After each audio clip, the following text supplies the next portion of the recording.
É o Dia Mundial Sem Carro, uma data que foi criada para a gente refletir sobre o uso dos meios de transporte. Mas será que a capital do país está preparada para uma rotina com menos carros e mais transporte coletivo? O Wellington Valadão mostra na reportagem. Dia Mundial Sem Carro. Que tranquilidade, é bom viver assim, sem barulho, sem tanta poluição. É claro que esse conteúdo contém ironia. Pista vazia, sim, só as que ainda não foram inauguradas estão bloqueadas, como essa aqui no Noroeste. Aliás, o DF se prepara para receber mais carros. Todo dia, mais um pedacinho da terra vermelha do Cerrado dá lugar ao asfalto e ao concreto. E quando já não cabem mais carros na superfície, vamos para cima, com as alças de acesso dos viadutos. E já que elas também não dão conta, um túnel com nome de rei tenta desafogar o trânsito por baixo da terra. Só tenta. Em uma cidade com 3 milhões de pessoas, são mais de 2 milhões de veículos com placas daqui.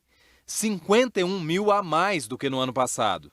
Um trânsito tão literalmente pesado que uma das principais pistas do DF não será mais de asfalto.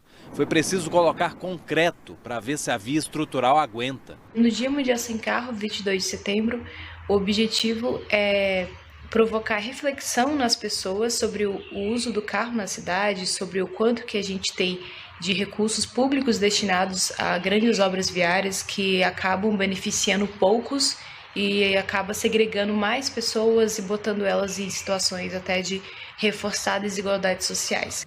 Com a falta de qualidade do transporte público, calçadas precárias e sem passarelas, o Jorge não se empolga com a ideia de largar o carro. Transporte público é difícil, porque os ônibus são todos ruins, né? E a pé é muito longe. É só olhar para como foi essa manhã do Dia Mundial Sem Carro. É PTG engarrafada, acidente logo cedo. A principal da EPTG, acidente e um longo engarrafamento, tá?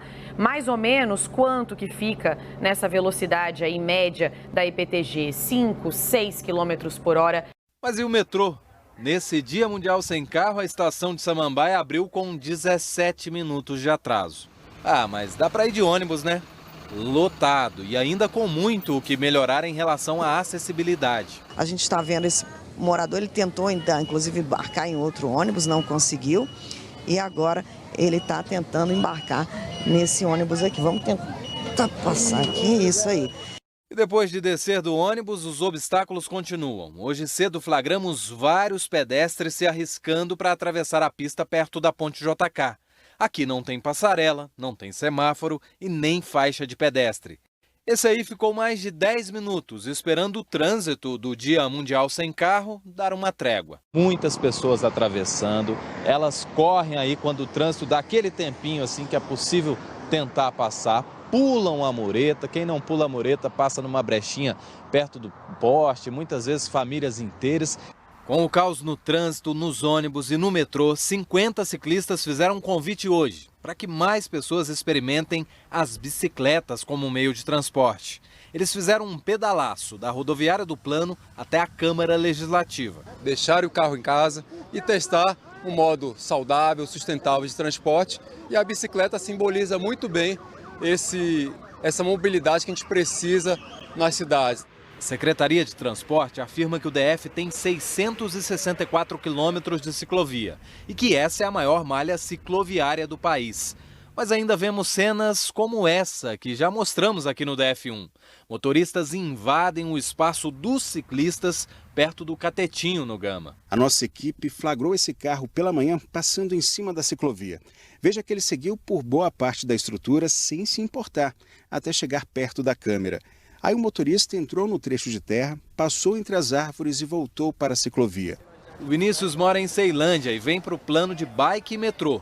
Para ele, todo dia é dia sem carro. Eu mesmo passo todo dia uma situação diferente vindo trabalhar. O metrô às vezes para, às vezes está muito cheio. Nós vamos querer que cidade?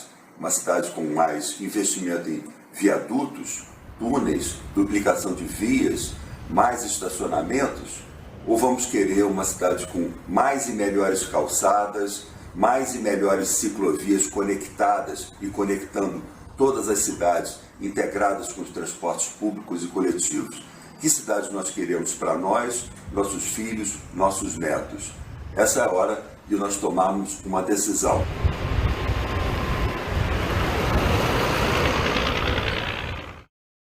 Pois é, não usar o carro no DF é um verdadeiro ativismo. Em relação à travessia na Ponte JK, o Detran informou que descartou a possibilidade de instalar faixas de pedestres por conta do grande risco de atropelamentos, em função do tráfego intenso da velocidade também e da inclinação da via. Por isso, a orientação é atravessar pela passagem criada por baixo da Ponte JK, junto à cabeceira. E a respeito dos ciclistas, a Secretaria de Mobilidade disse que planejou a construção de 105 quilômetros de ciclovias, que tem como principal objetivo interligar os trechos existentes.